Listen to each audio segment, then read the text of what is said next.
पंछी की छाया है, उड़ते पंछी की छाया है, जो आया है सो जाएगा, जो आया है सो जाएगा।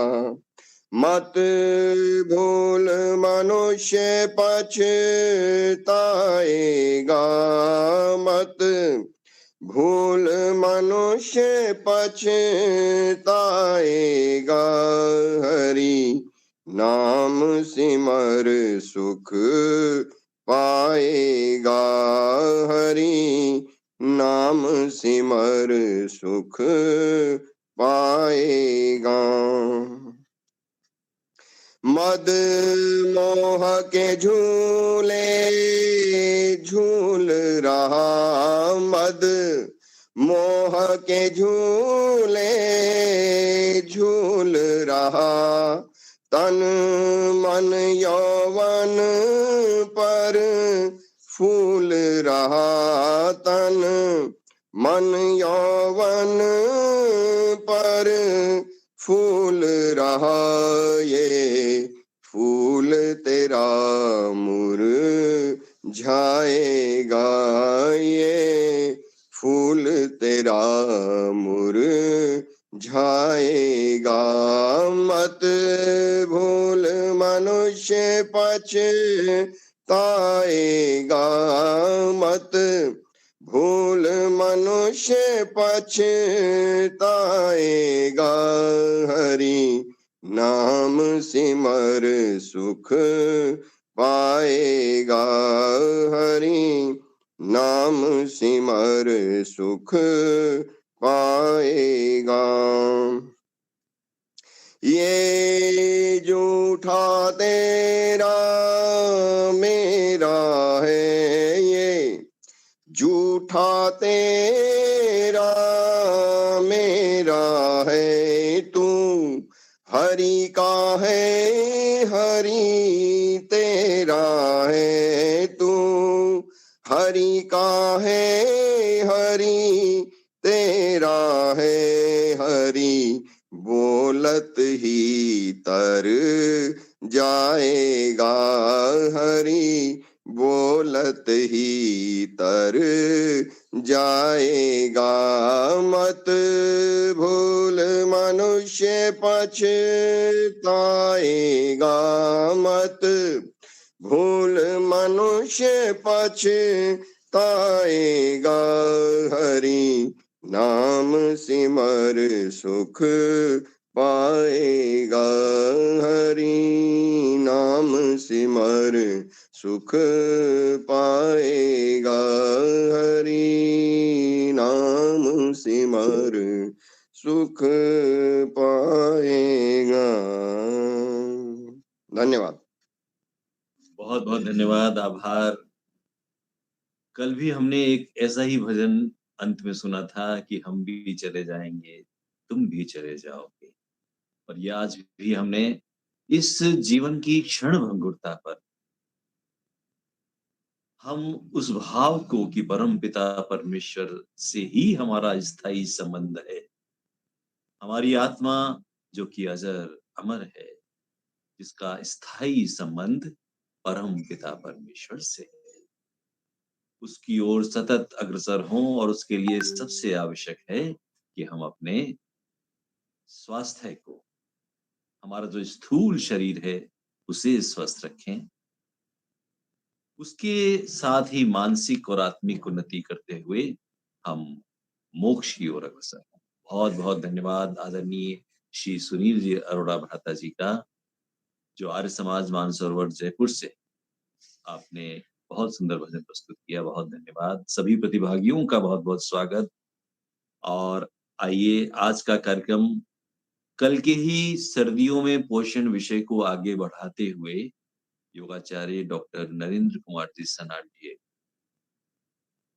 कुछ ही देर में हमें स्वास्थ्य वार्ता एवं परामर्श से लाभान्वित करेंगे। उसके बाद आपकी कोई भी समस्या हो स्वास्थ्य संबंधी, तो उसका भी समाधान डॉक्टर साहब से आप प्राप्त कर सकेंगे।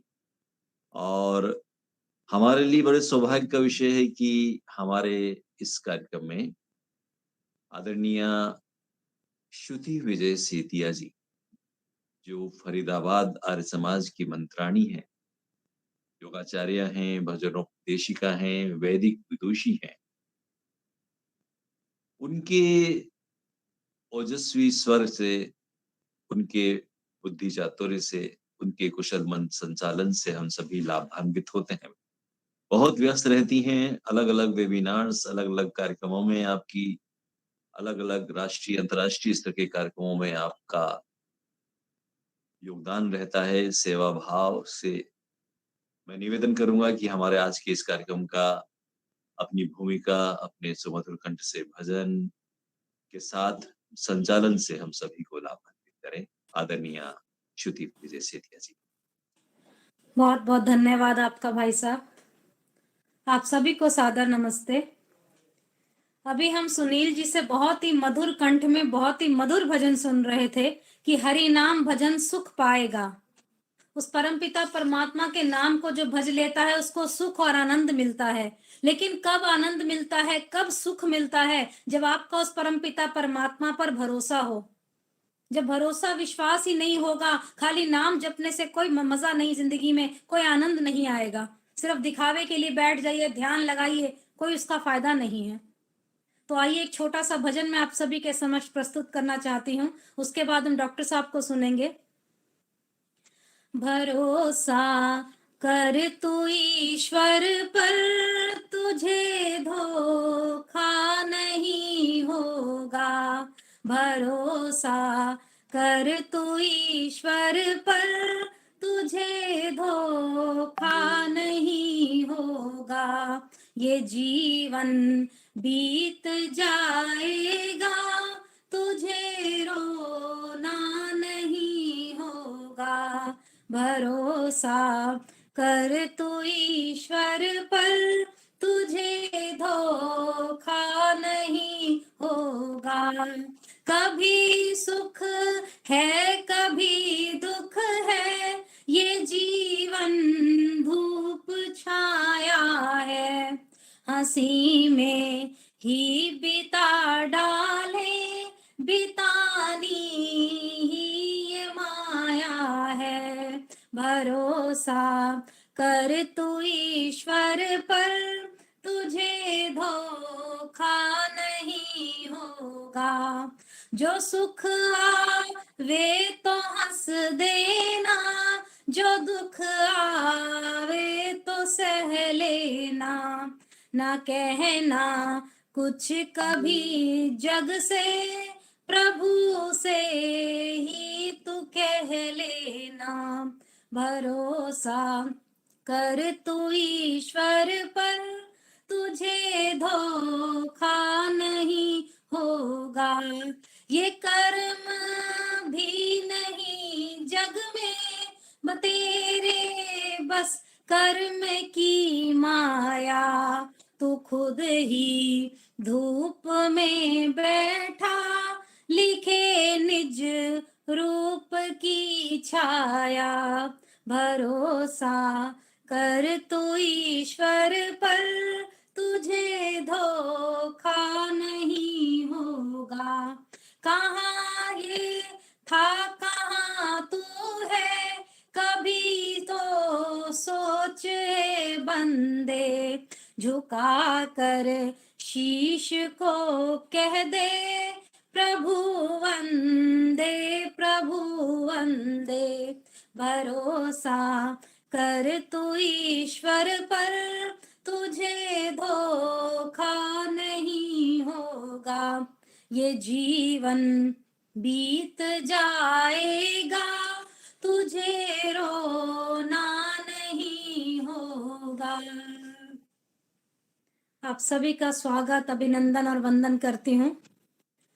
आज हमारे समक्ष डॉक्टर साहब एक सुंदर सा विषय लेकर आएंगे स्वास्थ्य वार्ता परामर्श में, शरद ऋतु। छोटे से उसके बारे में मैं कुछ अपने विचार रखना चाहती हूँ। उसके बाद हम डॉक्टर साहब को सुनेंगे कि वर्षा विगत शरद ऋतु आई, लक्ष्मण दुखा परम सुहाई, फूले का सकल मही छाई, जनु वर्षा कृत प्रकट बुढ़ाई। और इस बात का तात्पर्य यह है कि श्री राम जी लक्ष्मण से कहते हैं कि हे लक्ष्मण, देखो वर्षा बीत गई और परम सुंदर शरद ऋतु आ गई है। पांच से भरी पृथ्वी मानो वर्षा ऋतु जो है ना, अपने सफेद बादलों के रूप में अपना बुढ़ापा प्रकट किया। और देखिए, हमारे देश में, भारत में रामायण और महाभारत काल से लेकर अब तक शरद ऋतु का वर्णन होता बहुत ही सुंदर तरीकों से कवियों ने किया। और हमारे देश में विभिन्न तरह की ऋतुएं आती हैं, जिसमें शरद ऋतु, वर्षा ऋतु, ग्रीष्म ऋतु, जो क्रमानुसार आती हैं और जाती हैं। और ठंड का ये जो मौसम बारिश के बाद आता है, नवंबर से लेकर फरवरी तक, यहाँ जो सर्दी का मौसम रहता है, हम अपने कहते हैं ना, सर्दी में कितना ठिठुरते रहते हैं। और लोग इस ठिठुरन से बचने के लिए कहीं ना कहीं स्वेटर, मफलर सब ओढ़ लेते हैं, जिससे उनको शरीर में गर्माइश मिले। मनुष्य ही नहीं, मैं तो कहती पशु भी मस्त लेटे रहते हैं धूप में। और धरती को तो मानो धूप का, सूर्य देव का ग्रहण लग जाता है, सारी शक्ति उन्होंने छीन ली है, धूप हमें दिखाई नहीं देती और ठंडी ठंड का अनुभव होता है। और एक योगाचार्य होने के नाते मैं आप सभी से यही प्रार्थना करूंगी, विनम्र प्रार्थना, कि चाहे कितनी भी सर्दी हो, आप योग करना मत छोड़िए। अपने जीवन में एक व्रत ग्रहण कर लीजिए, नो आसनम नो भोजनम। जब तक मैं आसन नहीं करूंगा, भोजन ग्रहण नहीं करूंगा।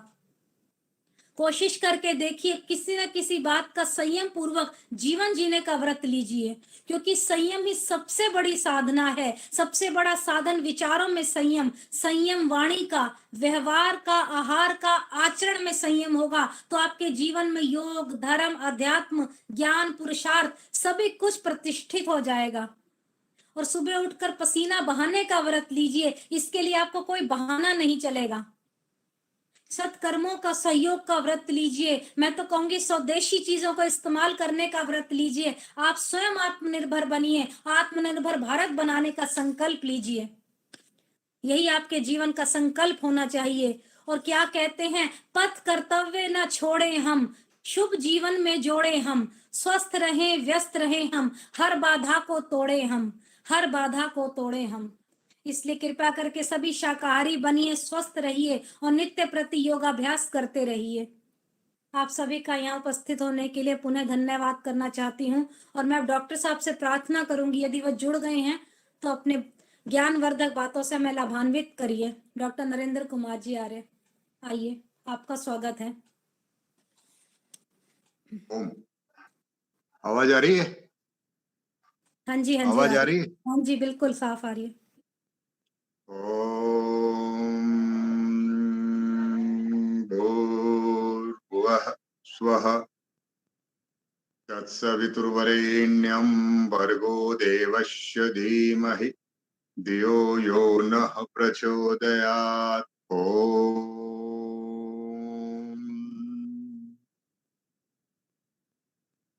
आज का जो टॉपिक है वो सर्दी के मौसम और स्वास्थ्य के बारे में। आज मैं इसको इस तरह से लूंगा कि सर्दी का मौसम, सिद्धांत और व्यवहार।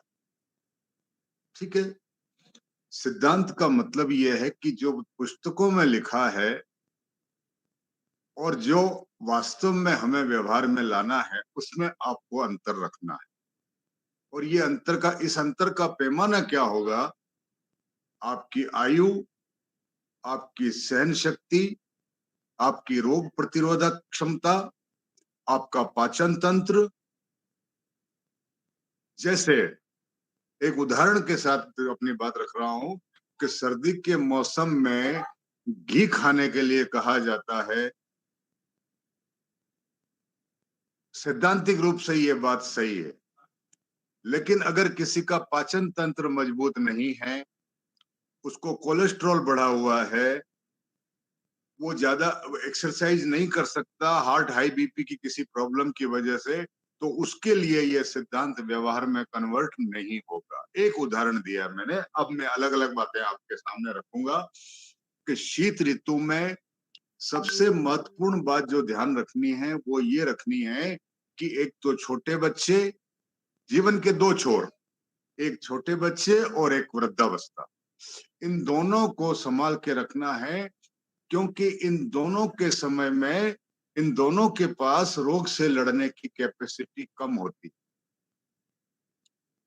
तो इस चीज को विशेष ध्यान रखना है अपने परिवार के बुजुर्गों का और छोटे बच्चों का, और विशेषकर कोरोना काल में कम इम्यूनिटी वाले पर ये श्वास की तकलीफ है और ये लंग्स की, फेफड़े के इन्फेक्शन की संभावना ज्यादा होती है।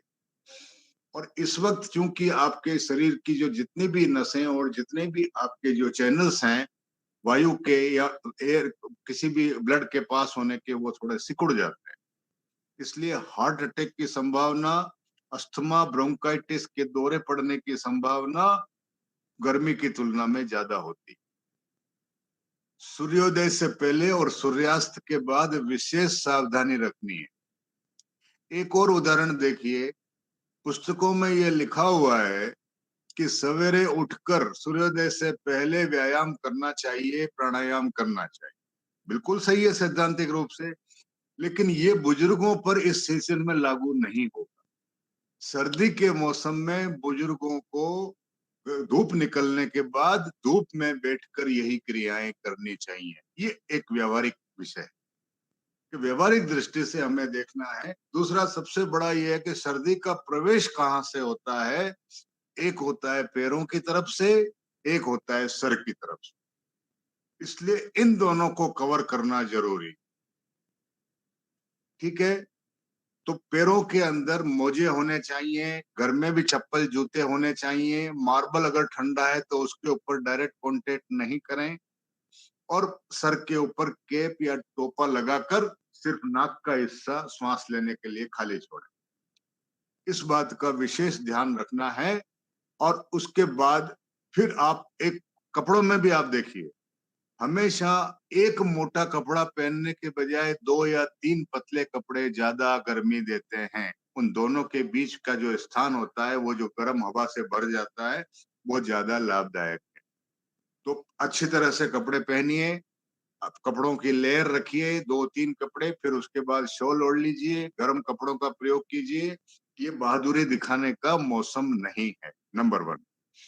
उसके बाद जिनका पाचन तंत्र अच्छा है, उनके लिए ये मौसम सबसे बढ़िया मौसम माना जाता है, अच्छा खाने के लिए, अच्छा पहनने के लिए। तो जो हमारा युवा वर्ग है, वो इस वक्त अच्छे हैवी फूड, रिच फूड, घी, दूध, दही, मक्खन, ये सब खा सकते हैं। दही रात को नहीं खाना है, ये ध्यान रखना। और उसके बाद जैसे तिल्ली के लड्डू हैं, कोई अपने जो भारतीय जो गुड़ के बने हुए पदार्थ हैं, राब है, मक्की के पदार्थ हैं, ये सब युवा वर्ग के लिए लागू होते हैं। बुजुर्गों को अपना वही हल्का भोजन करना चाहिए, और टहलते हुए शाम को जल्दी सर्दी पड़ने से पहले आप टहल लीजिए, और आराम से अपने अपने आप को गर्म रजाई में बिस्तर में बैठकर, और कमरे की एक खिड़की जरूर खुली रखना। कमरे के अंदर अलाव तापना बिल्कुल नहीं करना, अलाव बाहर तपेगा। कमरे के अंदर आपको कोई आग नहीं जलानी है, या किसी प्रकार का आर्टिफिशियल गर्मी पैदा नहीं करना। ठीक है। एक दूसरा सबसे बड़ी समस्या है, इस सीजन में विशेष बढ़ जाती है, कि रात को जब आप उठते हैं नींद से, तो अचानक बिस्तर से उठ के जमीन पे मत खड़े होइए। 2-3 मिनट या कम से कम 1-1.5 मिनट बिस्तर में थोड़ा मूवमेंट करिए, ताकि जो ब्लड का जो सर्कुलेशन है वो आप थोड़ा सा नॉर्मल हो जाए। इस वक्त ये गलती करने पर ब्रेन स्ट्रोक और ये आपके जो हेमरेज वगैरह होते हैं, इसकी संभावना ज्यादा रहती है। तो इस बात का विशेष ध्यान रखना है। सर्दी में घूमने के लिए सुबह का समय बुजुर्गों के लिए उपयुक्त नहीं है। धूप निकल जावे उसके बाद आप घूमें, और किसी प्रकार का कोई रिस्क नहीं लें, क्योंकि सर्दी में आर्टरीज जो है वो और ज्यादा सिकुड़ जाती है। अगला सबसे बड़ा फिर एक सैद्धांतिक और व्यवहारिक, सैद्धांतिक रूप से ये लिखा हुआ है कि हमेशा शीतल जल से स्नान करना चाहिए, लेकिन व्यवहारिक रूप से एज को ध्यान में रखते हुए गुनगुने पानी का प्रयोग कर लीजिए अपने स्नान में।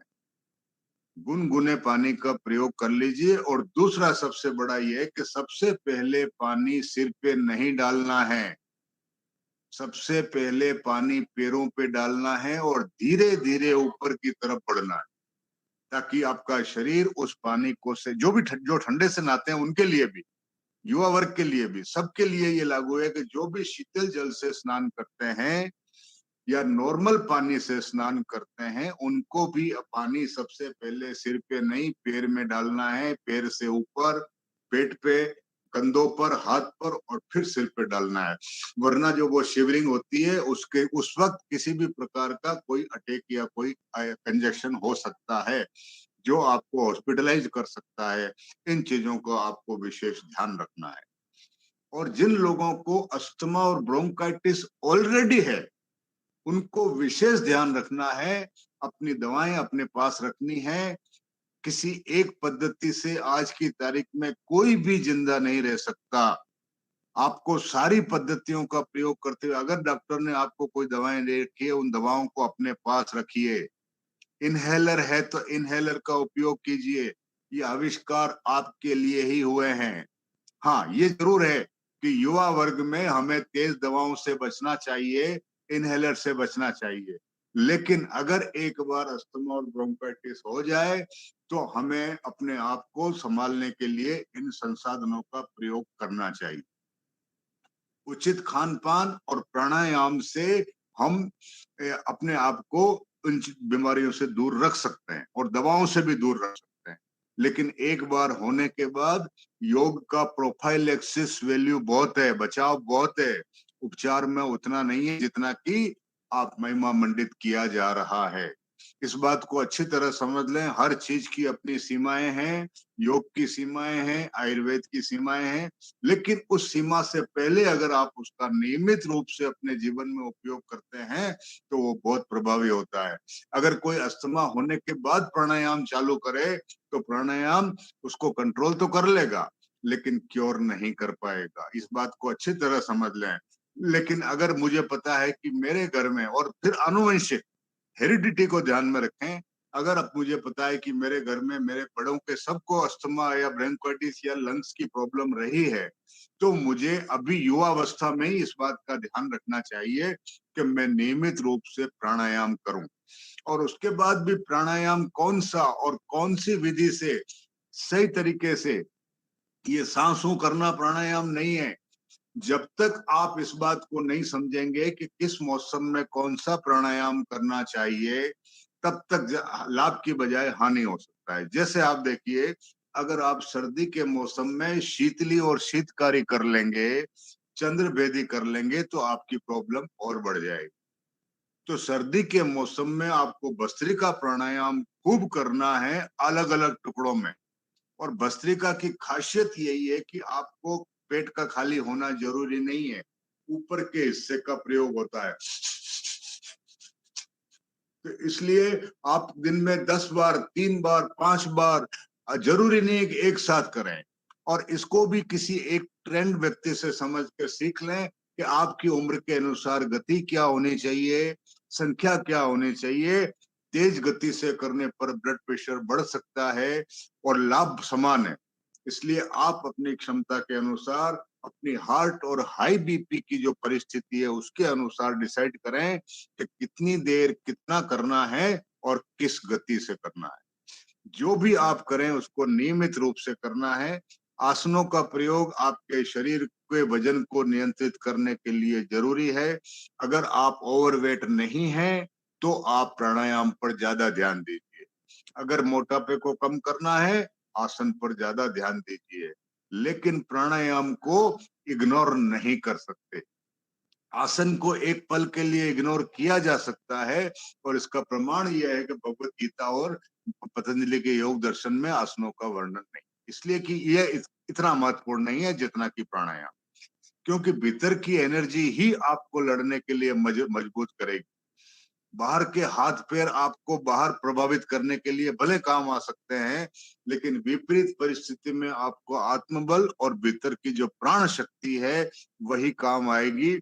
और वह प्राण शक्ति प्राणायाम के माध्यम से मिलती है, और प्राणायाम केवल मनुष्य कर सकता है, पशु नहीं कर सकता। क्योंकि प्राण को ग्रहण करना और उसको नियंत्रित करना, उसको विस्तृत करना खाली नाक पकड़ के सांस सूं करना बिल्कुल नहीं है। महर्षि दयानंद सरस्वती का अगर आप पढ़ें, मुझे बड़ा आश्चर्य होता है जब आर्य समाज वाले किसी और जगह जाकर योग सीखते हैं और नाक पकड़ के सांस सूं करते हैं। महर्षि पतंजलि ने योग अपने कौन सी वो एक पुस्तक है ऊपर जिसके उपासना मुझे अभी याद है, उपासना विषय में स्पष्ट लिखा है, ऋग्वेदादि भाष्य भूमिका, ऋग्वेदादि भाष्य भूमिका के उपासना विषय में साफ लिखा है कि बाल बुद्धि विरंगुल्याङ्गुष्ठाभ्याम नासिका छिद्रम वरुद्यः प्राणायाम क्रियते स खलु शिष्टे त्याज्य अवस्था।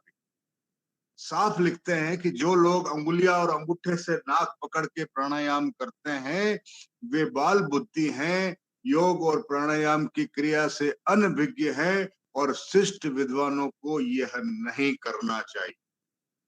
लेकिन हमारा दुर्भाग्य देखो कि हम योगी राज स्वामी दयानंद सरस्वती के साहित्य को पढ़ने के बजाय बाहर कहीं जहां से अच्छे विज्ञापन आ रहे हैं, उगते सूरज की पूजा करने की जो प्रवृत्ति है वो बिल्कुल घातक है, ठीक नहीं है। हमारे घर में गंगा बह रही है, महर्षि दयानंद सरस्वती के द्वारा जो योग का अभ्यास कराया है, पर आप इसके तृतीय समोल्लास में देख लीजिए, आपका ये जो अपनी सत्यार्थ प्रकाश के तृतीय समोल्लास में देख लिए जो उन्होंने प्राणायाम की विधि बताई है, प्रच्छदन विधारणाभ्याम व प्राणस्य वाली, 7 व्याहतियों के साथ ओम भू ओम भुव ओम स्व ओम मह ओम जन और ओम तप, इनके साथ सांस को बाहर फेंक के पेट को अंदर रोकना है, आपके फेफड़े बहुत बिल्कुल मजबूत हो जाएंगे। तो इस तरह से आप कोई प्राणायाम का नियमित अभ्यास करें। और लंग्स और हार्ट ये शरीर की जान है, ये दोनों अगर मजबूत हैं और इन दोनों के बीच में कॉम्बिनेशन बढ़िया है तो किसी प्रकार की समस्या नहीं हो सकती। बाहरी स्किन डिजीज और बालों की डिजीज और ये इतने मायने नहीं रखती। मेन चीज गाड़ी का इंजन है। गाड़ी का इंजन अगर सही है तो ऊपर का जो आपका जो बोनट वगैरह है इसका कोई ज्यादा कलर वगैरह का ज्यादा महत्व नहीं है। इन सब बातों के साथ मैं अपनी बात समाप्त करता हूं और आमंत्रित करता हूं आपकी कोई निजी समस्या आज के विषय के संबंध में, अन्य विषय के संबंध में स्वतंत्र रूप से आप अपनी बात रखें। एक निवेदन है कि जो बोल रहा है उसके अलावा बाकी सब अपना म्यूट रखें। धन्यवाद। खराटों के बारे में थोड़ा सा बता दीजिए, खराटों के बारे में। खर्राटों के बारे में देखिए, एक बात अच्छी तरह स्पष्ट सुन लीजिए, खर्राटों के बारे में हमारे पास सैद्धांतिक ज्ञान है, व्यवहारिक नहीं। कारण बताऊं, कारण बता रहा हूं आपको। सैद्धांतिक का मतलब, आवाज म्यूट करिए भाई। किताब में ये लिखा है कि अगर आप उज्जाई प्राणायाम रेगुलर करते हैं और जालंधर बंद का प्रयोग करते हैं तो खर्राटों में लाभ होता है, ये लिखा हुआ है उज्जाई प्राणायाम। लेकिन ललिता जी माइक बंद कर। लेकिन आज तक पहली बात तो ये कि हमने कई लोगों को ये सलाह दी है, किसी ने अभी तक आकर ये नहीं बताया कि मैं ठीक हो गया। हम झूठ नहीं बोलते हैं, बिल्कुल असत्य बात नहीं करते कि इतने को ठीक कर दिया। जब कोई आके ये बताएगा कि मैं इससे ठीक हो गया तब हम दावे के साथ कह सकेंगे, तब तक हम अभ्यास कर रहे हैं। आप भी कर सकते हैं, जिनको भी खर्राटे की तकलीफ है वो इसको प्रयास कर सकते हैं, उज्जाई प्राणायाम। लेकिन एक बात समझ लीजिए कि खर्राटों के जो मूल कारण है, जैसे एक है मोटापा, दूसरा है डायफ्राम का भी सही ढंग से यूज नहीं होना, ठीक है। तीसरा ये है कि आपके ये जो नाक है इसके अंदर बलगम ज्यादा होती है तो वो जो हवा आती जाती है वो आवाज करती है, तीसरा कारण। चौथा कारण ये है कि रात को अगर आप लेट खाना खा के सोते हैं तो खर्राटों की संभावना ज्यादा होती है। तो इन सब को चेंज किए बिना आप कोई सी भी इलाज करें वो लाभदायक नहीं होगा।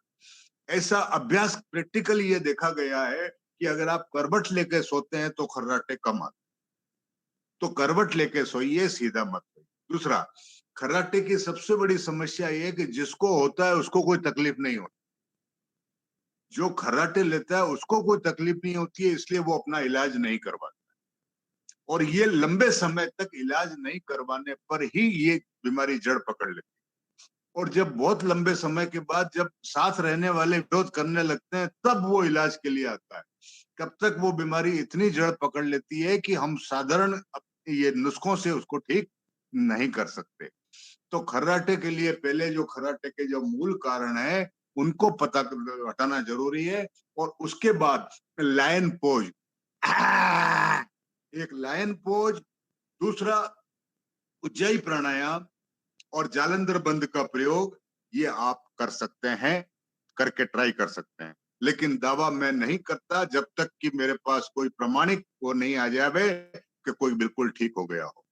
ठीक है, धन्यवाद। हाँ, नमस्ते डॉक्टर साहब। मेरा जी, पोता राजेंद्र है, उसके ना बहुत वो डॉक्टर साहब लिप्स में ना नमस्ते। सूखे रहते हैं। एक करके बता। उसके जो होंठ है बहुत सूखे हाँ। रहते हैं और वो अच्छा, 13 फिर? साल का है, तो उसको बहुत ड्राइनेस है। तो उसका क्या किया जाए? और पानी पी रहा है। पानी पी रहा, ठीक है, कोई दिक्कत नहीं। अब आप एक काम करिए, मैं हाँ जी। बाजार की ट्यूब तो मैं नहीं बताऊंगा क्योंकि सबको मालूम है ना। हाँ, मैं तो अपनी बात करता हूँ कि एलोवेरा की जो जेल है, हाँ जी, इतना सा टुकड़ा काट लेना अपने एलोवेरा में से और हाँ जी, उसका स्किन हटा के हाँ, 2-3 बार लगा लेना। ठीक है, अच्छा जी, अच्छा जी, करके देखो इसको 5 और दिन में 4-5 बार लगाना। ठीक है। जो फ्रेश वाला जो एलोवेरा है, एलोवेरा जेल जो मार्केट से भी मिलता हाँ, वो ग्रीन कलर का, बोतल वाला नहीं, अपने गमले में उगने वाला। ठीक है, ठीक है। और उसके ना क्या है, उसके थोड़ी देर के बाद वो पापड़ी सी निकलनी शुरू हो जाती हाँ है। तो दांतों से हाँ तो ये करके देखो। डॉक्टर साहब ठीक है। नमस्ते जी। धन्यवाद डॉक्टर साहब। हेलो हेलो हमारी डॉक्टर साहब, एक नया नुस्खा बताऊंगी उनके होठों के लिए। और वो नाभि में तेल लगाए तो होठ ठीक। अच्छा, हाँ जी, बताइए। डॉक्टर साहब हमारी श्रीमती जी ने नाभि अपने में तेल या घी लगाए। अरे एक रात राजेंद्र को मुनि सोते हुए। स्वामी जी, ये अपने जैसे आपने बताया कि नाक पर हाथ नहीं लगाएं, तो जैसे अनुलोम विलोम करते हैं तो एक नाक से सांस लें, दूसरी से निकालें, तो वो क्या गलत है? गलत नहीं, पहली बात तो ये कि अनुलोम विलोम प्राणायाम नहीं है। अच्छा, उसका कारण बताऊं मैं आपको। अपना जी। उद्देश्य वो कुछ नहीं है कि प्राणायाम में 3 चीज का होना जरूरी है, रेचक, पूरक, कुंभक। जी, ठीक है, आप पढ़ लीजिए साथ, प्राणायाम विज्ञेयो रेचक पूरक कुंभके प्राणापान समायोग प्राणायाम इति रीत प्राणायाम इति प्रोक्तो रेचक पूरक कुंभके। जी, महर्षि पतंजलि ने क्या कहा? बाह्याभ्यंतर स्तंभ वृत्ति देश काल संख्या भी परिदृष्टो दीर्घ सूक्ष्म। ठीक है, बाहर जी। या अंदर सांस को रोकना, ये महर्षि पतंजलि कह रहे हैं। और भगवत गीता कहती है अपाने ज्योति प्राणम प्राणे पानम तथा परे प्राणापान गति रुदध्वा। गति रुदध्वा मतलब कुंभ करना, प्राणायाम।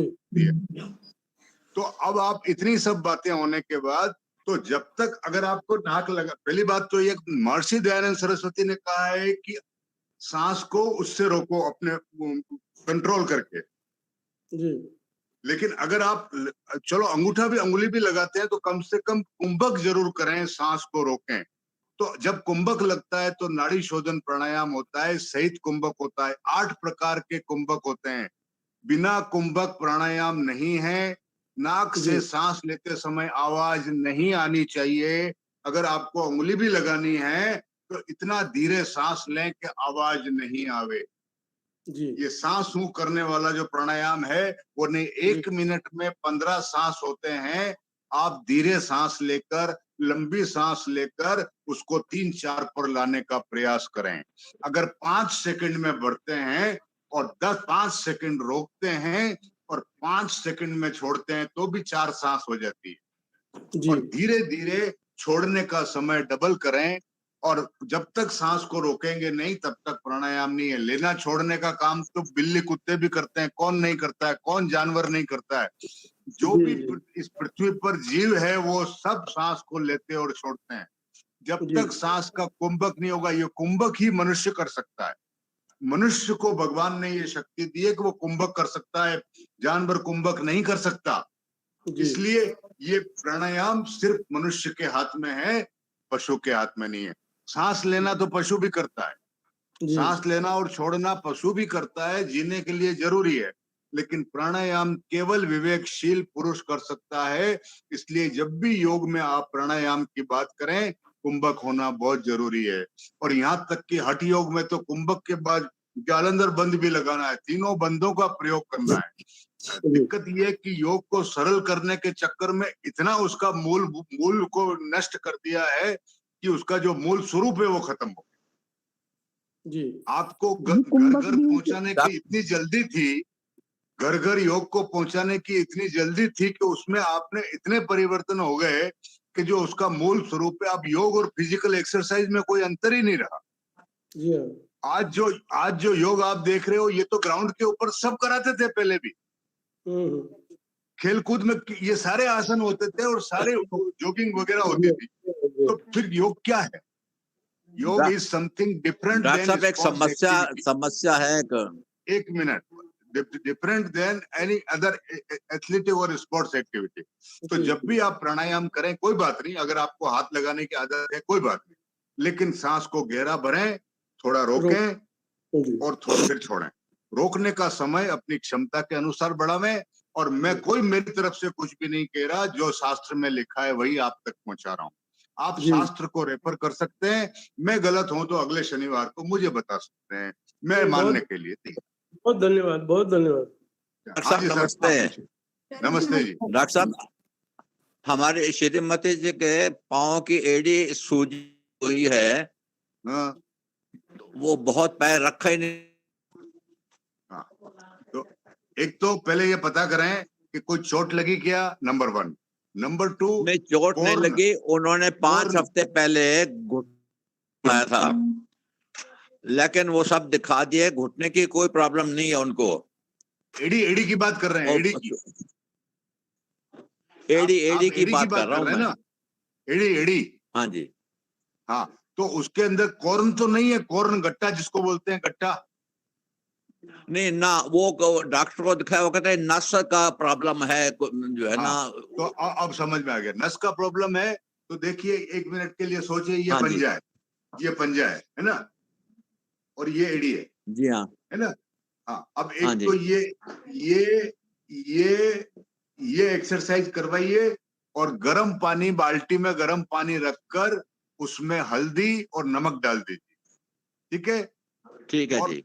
और हाँ पहले जी। सरसों का तेल एड़ी के ऊपर अच्छी तरह से लगा लीजिए, थोड़ी देर धूप में रखिए, और फिर उस गर्म पानी में एड़ी को डाल दीजिए, और अच्छा थोड़ी जी। देर उसको रखिएगा, करके देखिएगा। नहीं, ये वाली जो एक्सरसाइज तो वो कर रही हैं, क्योंकि घुटनों का ऑपरेशन करवाया था ना। लेकिन वो डॉक्टर ने मना किया है। हाँ, तो ठीक है, फिर आप घुमाने गर्म के पानी वाला लिए करके देखो। गर्म पानी वाला तो करके देख सकते हैं ना। वो कर रहे हैं, गर्म पानी वाला तो कर रहे हैं। तो फिर अब वो डॉक्टर ने इलाज क्या बताया? नहीं, वो तो कहते हैं ये उन्हें दवाई लगाने के, फिजियोथेरेपिस्ट आता है, वो भी वो जो है ना जेल लगा करके ऊपर मशीन तो फिर फेरता वो है, कोशिश कर रहा है 3-4 दिन से। और दूसरा एक हल्दी का भी लेप लगा सकते हैं, हल्दी का लेप। हाँ, घी में हल्दी को गर्म करके हाँ जी, और लगाइए। वो लगाया। ठीक है जी, धन्यवाद। आचार्य जी नमस्कार। मुझे थायराइड है, और थायराइड के कारण मेरा वेट बहुत बढ़ रहा है, तो इसका कोई उपाय बताएं। थायराइड हाइपो है, हाइपर है, कम है, ज्यादा है? थायराइड अभी मैं 88 mg की टैबलेट ले रही हूँ। मोटा होने वाला है मेरा, हाइपो ही है। हाइपो, हाँ यूं बोलो, दोनों में हो सकता है मोटा, ऐसा कुछ नहीं। हाइपो है। आप एक काम करिए, एक तो लायन पोज,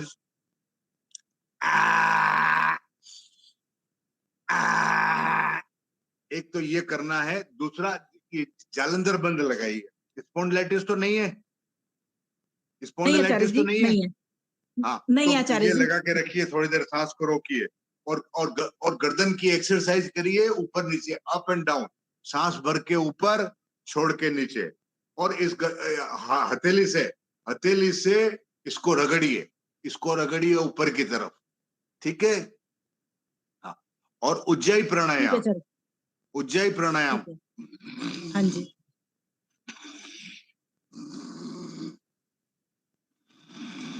ये खूब करिए, और गोली कम मत करना, अच्छा जी, गोली कम मत 88 करना। mg की ले रही हूँ, 88 हाँ, mg की।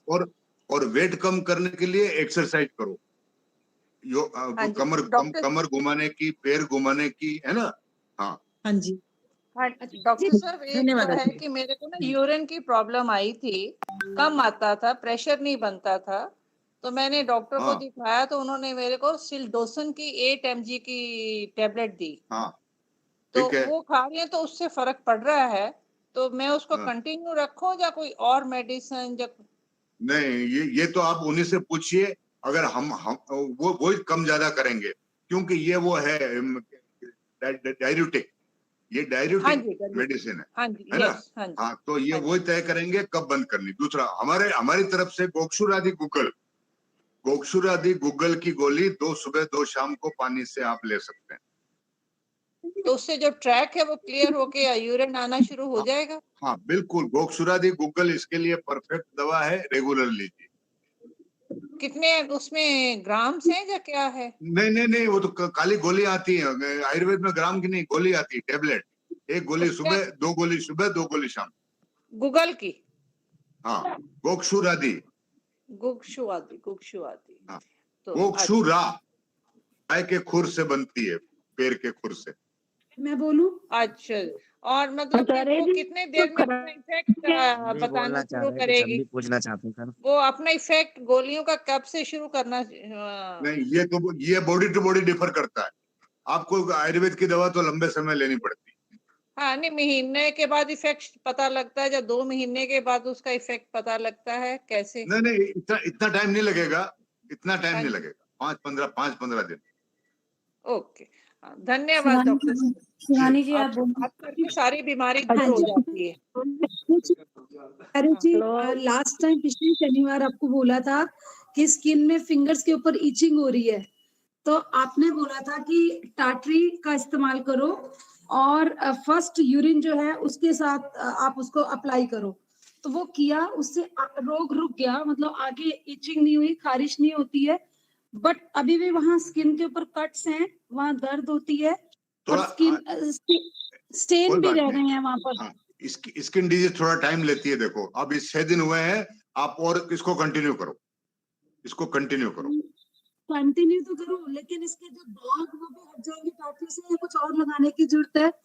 नहीं, एलोवेरा जेल लगाओ, एलोवेरा जेल, ठीक है, थैंक यू। और वो भी फ्रेश गमले में से काटा हुआ, ट्यूब मत लाना, आजा। ठीक है। सर हम भी कुछ नमस्ते पूछना डॉक्टर चाह साहब। रहे हैं सर। डॉक्टर साहब, सर्दियों के टाइम में कफ बहुत रहता है। हाँ हाँ, फिर कफ बहुत रहता है डॉक्टर साहब, सर्दियों के और टाइम। क्या तकलीफ है? बस खांसी और है कुछ क्या? नहीं। ना खांसी? बिल्कुल नहीं ना। तो एक तो गर्म पानी के गरारे नमक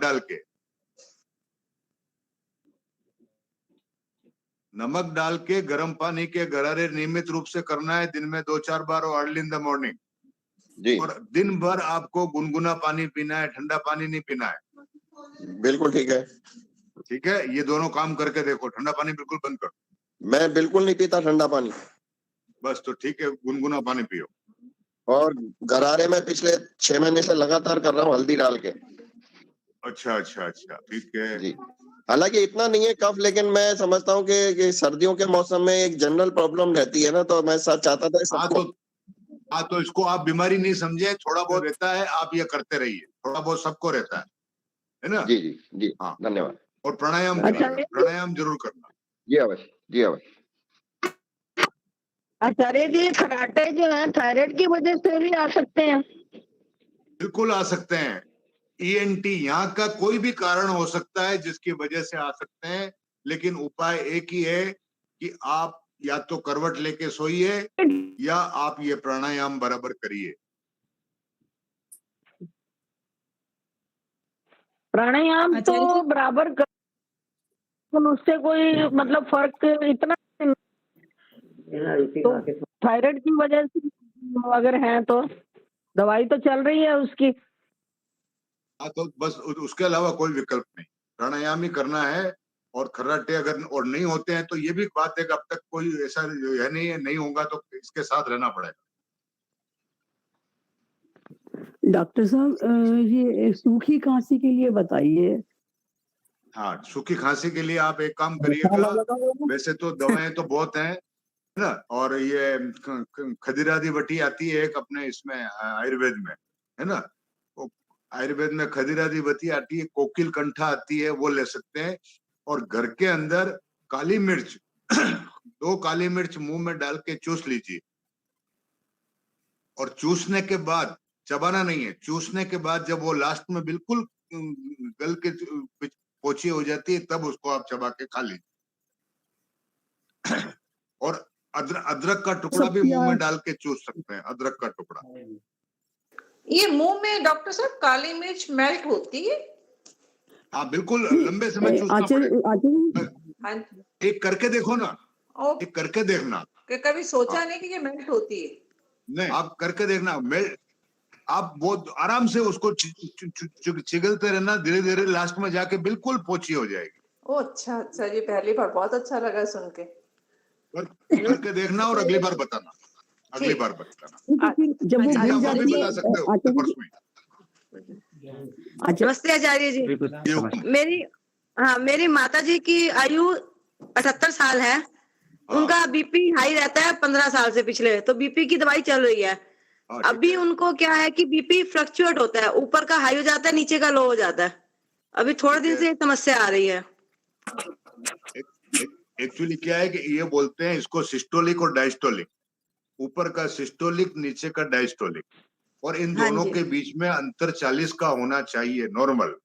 लेकिन ये है कि ये किसी कारण से बहुत ज्यादा अंतर बढ़ जाता है, तो एक तो उनको शवासन कराइए। हेलो, ठीक है। हाँ जी हाँ जी, ठीक है।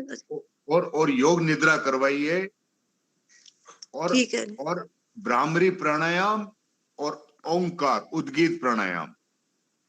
ठीक है आचार्य जी। और गायत्री मंत्र का लंबा जाप, खाने पीने एक ही सांस, ठीक है ना, करवा के देखिए। खाने पीने का आचार्य जी जैसे खाने पीने का तो सिंपल खाना खाना है, घी खाना नहीं है, भारी खाना नहीं खाना है, और कम ही खाते हैं, नमक भी बहुत कम लेते हैं। बस तो यही ध्यान रखना जो बीपी में सब रखते हैं नॉर्मल। ठीक है जी। डॉक्टर आचार्य जी नमस्ते। जैसे खांसी हो रही है तो उसमें एक्सरसाइज कर सकते हैं हम? बिल्कुल करनी है, उस वक्त तो प्राणायाम ज्यादा करना है, आए खांसी आने दो, प्राणायाम में लेकिन परेशानी फेफड़ों को होती है मजबूत थोड़ी करने तो। के लिए हाँ प्राणायाम तो करना ही है। हाँ, जो लंबे सांस वाला है बस वही वाला हो जाता है मेरे से, और दूसरे जो होता है वो करो, लेकिन प्राणायाम करो, लंग्स को मजबूत रखो। ठीक है जी, ठीक है। और ये अजवाइन और काला नमक मुंह में डाल सकते हैं क्या? बिल्कुल बिल्कुल डाल सकते हो, लेकिन काला नमक डालने से पहले बीपी का ध्यान रखना बस। ठीक है जी, ठीक है, धन्यवाद आचार्य जी, क्या मेरी थायराइड की गोली बंद हो सकती है क्या? थायराइड की गोली नहीं नहीं तो नहीं, कभी नहीं होगी, करना भी मत। क्या मैं होम्योपैथी की लेना शुरू कर? आचार्य जी, क्या कभी जिंदगी में होम्योपैथी की ले सकूंगी क्या? दूसरा कुछ भी ले, एलोपैथी की गोली बंद नहीं होगी। दरवाजा में कर दूंगा बंद। डॉक्टर साहब। आचार्य जी नमस्ते। डॉक्टर साहब। नमस्ते जी। डॉक्टर साहब, मेरी प्रॉब्लम है कि मुझे ना खुजली बहुत रहती है शरीर पे। अच्छा, पर्टिकुलर किस जगह पे ज्यादा है, किस मौसम में ज्यादा होती है? सर्दियों में और ज्यादा हो जाती है ड्राइनेस से। तो खोपरे का तेल और कपूर। डॉक्टर साहब बहुत दिन से लगा रही हूँ, कोई फर्क नहीं पड़ता। हाँ, और उसके बाद धूप में बैठो थोड़ा। धूप में तो बैठते हैं आजकल, जैसे सर्दी है तो बैठते ही हैं। और नहीं हो तो फिर एलोवेरा का जेल लगा के देखो, ताजा ताजा अपने गमले वाला। ठीक है ठीक ठीक है डॉक्टर साहब, करके देखते। किसी ने बताया था कि शक्कर और अजवाइन, इसका जो है, इसको भिगो के रख दो, फिर इसको पियो तो इससे कफ नीचे उतर जाता है, ठीक है क्या? देखो एक बात सुनो, अजवाइन की बात तो समझ में आती है जी। ठीक है, शक्कर तो जहर है ना। अच्छा। आप अच्छा। उसके साथ मिश्री का प्रयोग करें तो ज्यादा बढ़िया रहेगा। शक्कर जहर कैसे? शक्कर तो व्हाइट शुगर तो पॉइजन ही है, अपन नहीं, खाते हैं वो अलग बात है। शक्कर से वो मतलब नहीं, चीनी नहीं, ये गुड़िया शक्कर। हाँ वो तो यूं बोलो ना सर फिर। हाँ, मैं गुड़, हाँ। हाँ गुड़ भी ले सकते हैं, गुड़िया शक्कर ले सकते हैं, या फिर आप मिश्री ले सकते हैं, ठीक है। हाँ। तो इसको कैसे लेना चाहिए? भिगो के रख? आपने जो बोला, आप इसको फक्की लगा के भी ले सकते हैं, रात को गला कर उसको पानी भी पी सकते हैं। हाँ, ये मेरे को बताया था, बोला कि आपका कफ जो है ना नाक की वजह नीचे उतर जाएगा, तो वो फिर कफ नहीं रहेगा। ठीक है, करके देखो। जी। हाँ, नमस्ते डॉक्टर साहब, वो मेरे बेटे को वहाँ बाहर रह रहा है यूके, उसकी खांसी हो रही है 15-20 दिन से बहुत ज्यादा। पहले तो कफ था ज्यादा, अब कभी कभी कफ तो आ रहा है लेकिन खांसी नहीं मिट रही। वहां पर सर्दी ज्यादा पड़ती होगी। हाँ, तो उनसे कहना सर्दी से बचाव करने का जो मैंने बताया वो सब उनको बता देना, और लौंग और काली मिर्ची है ना, और लौंग के साथ 2-4 मिश्री के दाने। अच्छा। वो आप उनको कहो चूसे, बैठे बैठे चूसे, बस चूसना है, चबाना नहीं है। लौंग और लौंग और मिश्री। हाँ, और काली मिर्च अलग से, ये दोनों साथ नहीं है। कभी अच्छा, लौंग ले लिया, कभी काली मिर्च ले लिया, इस तरह से दोनों के साथ मिश्री लेनी है। हाँ। और दवाई कोई दवाई थोड़ी यहाँ नहीं, वो अभी यूके में अपनी को दवाई मिलेगी नहीं, यहाँ से कोई जा रहे हैं कल। हाँ, जा रहा है तो खदीरादी वटी ले लो।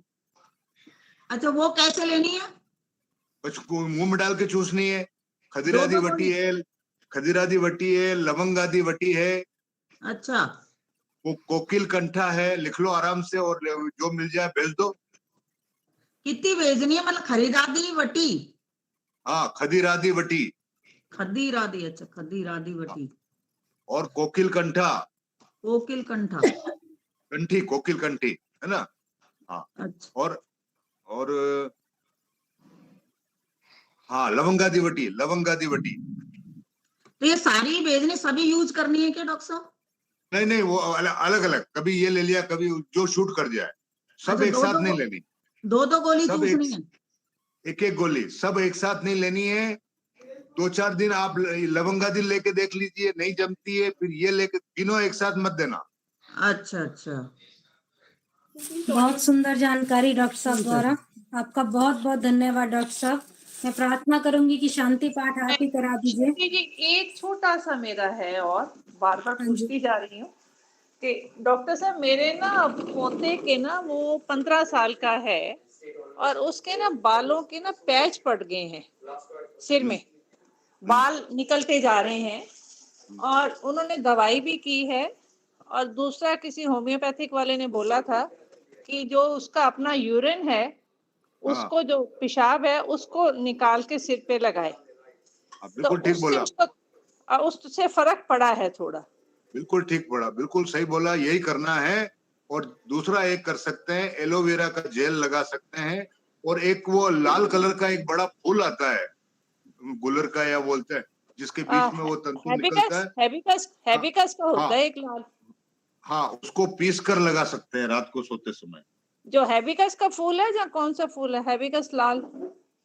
हाँ, एक लाल कलर का बड़ा फूल होता है, जो इस तरह से गिरता है, बीच में गुड़हल का फूल फायदा करता है सिर की बीमारियों में। हाँ जी, ठीक है। हाँ जी। हाँ, अच्छा, धन्यवाद डॉक्टर साहब, थैंक यू श्रुति। करिएगा। एक मिनट और श्रुति जी प्लीज। हाँ जी डॉक्टर साहब नमस्ते जी। मेरे बेटे के सिर में ना डैंड्रफ है। हाँ। वो मतलब ठीक नहीं है, होता कई बार ज्यादा होता है तो फिर स्किन के ऊपर ये असर करता है। हाँ, तो उसको को बोले एक चीज नोट करना, खुद का पेशाब माथे पर रगड़िए, नंबर 1। नंबर 2, नहीं हो अगर ये नहीं कर सकता है तो नींबू होता है ना, यूज्ड नींबू। हाँ जी। उसको उल्टा करके रगड़िए। अच्छा ठीक है। हाँ, ये वो काम करके देखिए। मस्तक पर? हाँ, नहीं मस्तक पे नहीं, टॉप सिर में। हाँ। अच्छा जी, अच्छा। अच्छा ठीक है जी। आचार्य जी मेरी बहुत बिटिया बहुत के धन्यवाद बालों जी। में पीछे बैक में पैच बन रहा है, वो बाल थोड़ी सी गंजी हो रही है, हल्की सी थोड़ा सा, तो उसके लिए हाँ कोई हाँ, उपाय है क्या? वो अभी मैंने बताया वही आप नोट करिए, वही एक तो फूल वाला और एक माथे पे यूरिन लगाने वाला, बस। माथे पे यूरिन और फूल कौन सा आचार्य जी प्लीज बताइए दोबारा। वो लाल कलर का फूल है। हाँ जी। मैं अगली बार आपको मैं फूल ला के दिखा दूंगा, पहले मिल जाएगा। अच्छा फूल का कैसे करना है आचार्य जी? मुझे लगता है कि गुड़हल hibiscus का गुड़हल फूल होता है वो। गुड़हल का फूल है, गुड़हल का फूल। नमस्ते आचार्य जी। आचार्य जी फूल का कैसे उपयोग करना है? फूल का 4-5 फूल लीजिए, 7 फूल लीजिए और 50 ग्राम तेल में उसको उबाल लीजिए। कौन से तेल में? या चटनी की तरफ पीस ली। कौन से तेल में? हाँ जी सरसों का तेल ही अच्छा होता है बालों के लिए। ठीक है। इसको कैसे करना है? बस नमस्ते आचार्य जी। प्रश्न अगले सप्ताह ले ले लेंगे। अच्छा डॉक्टर साहब 50 ग्राम तेल में उबाल के उसको छान कर रख लीजिए। धन्यवाद। बेजान हो गए, तेल में बालों में जैसे जान ही नहीं है। में फूल को लेके कैसे करना है, लगाना है? ओम द्यो शांतिरंतरिक्षम शांति पृथ्वी शांतिरापः शांतिरोषधयः शांति वनस्पतयः शांतिर्विश्वे देवा शांति ब्रह्म शांति सर्वं शांति शांतिरेव शांति सामा शांतिरेधि। ओम शांति शांति शांति। नमस्ते, सादर नमस्ते सबको, वैदिक अभिवादन। धन्यवाद धन्यवाद।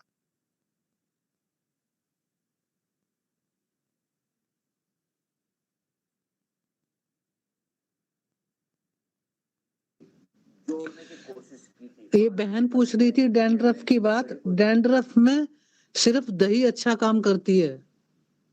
कौन बहन पूछ रही थी? अगर मौसम ठंडा है तो दही को थोड़ा सा फेंट के गर्म कर लीजिए उसको, या मट्ठा घर में बनाते हो रोज तो जरा सा 1 कटोरी मट्ठा गुनगुना करना होगा, क्योंकि इनकी तासीर ठंडी होती है। तो जब हल्का सा गर्म करेंगे, ज्यादा गर्म करेंगे तो फट जाएगा। तो डैंड्रफ के लिए मट्ठा बहुत बढ़िया चीज है। मट्ठे से रोज सिर धोइए। अब आधा घंटा पहले लगा लो, फिर चाहो तो शैम्पू भी लगा सकते हो हल्का सा, लेकिन ज्यादा नहीं। और तुरंत सिर सुखा के उसमें तुरंत तेल भी लगाना पड़ेगा। और ये गुड़हल का तेल बहुत अच्छा है। 50 ग्राम में 6-7 फूल डाल के पका लो और छान कर रख दो उसको। हल्का सा लगाओ, ज्यादा नहीं। जहां जहां डैंड्रफ है वहां थोड़ा, या तो पहले लगाओ या फिर बाद में। मतलब बिना दही से तो बहुत ही बढ़िया फायदा करता है डैंड्रफ में।